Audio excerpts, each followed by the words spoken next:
সভ্যতা এবং সংস্কৃতি বয়ে চলে নিজের তালে, নিজের ছন্দে, নিজের স্রোতে। ঠিক অনেকটা এই চাকাটার মতো, আজ যা আধুনিক, কাল তা পুরনো। নমস্কার, মহানগরের মহাপুজোতে আজ আমরা হাজির চোরবাগান পূজা প্রাঙ্গণে। এবছর চোরবাগানের থিম স্রোতস্বিনী।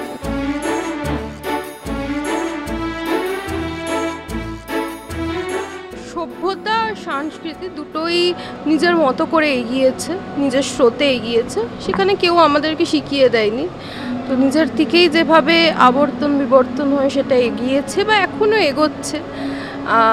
যে আমাদের পেছনে যে ঘড়িটি আমরা দেখতে পাচ্ছি, সেখানে আমরা দেখতে পাচ্ছি যে সভ্যতা কিন্তু এখনও এগিয়ে যাচ্ছে, আর এটা এগোবে। নতুন বলে কিছু হয় না, আজকে যেটা নতুন কাল সেটা পুরনো হয়ে যাবে। তো এইভাবে এই যে জীবনধারায় আমরা এগিয়ে যাচ্ছি, এই নিয়েই একটা কাজ করা।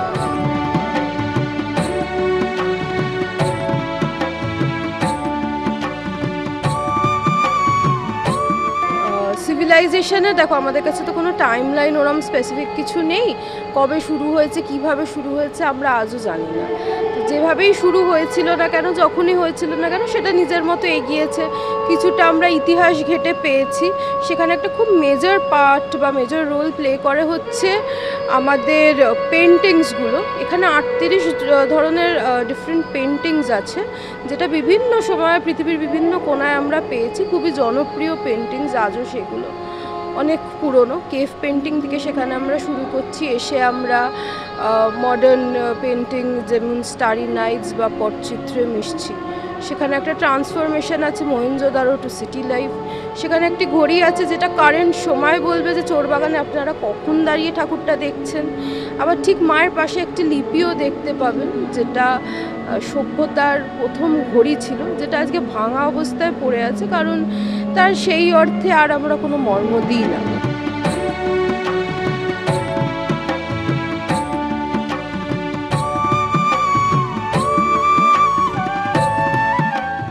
বেদ এবং বিজ্ঞান সাক্ষী যে জীবন বা সভ্যতার শুরু জল দিয়ে।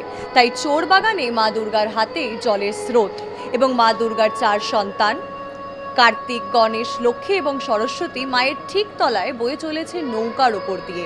এখানে কিন্তু তথাকথিত অসুর আপনারা দেখতে পারবেন না, কিন্তু সেই নৌকার ঠিক নিচে রয়েছে অসুরের প্রতীক। বোঝানো হয়েছে যে ভালো সময়ের স্রোতের সঙ্গে মিশে থাকে খারাপ সময়ের অন্ধকারও। আপনারা দেখতে থাকুন মহানগরের মহাপুজো। ক্যামেরায় বিশ্বজিৎ বেরার সঙ্গে আমি আয়ুষী, কলকাতা থেকে।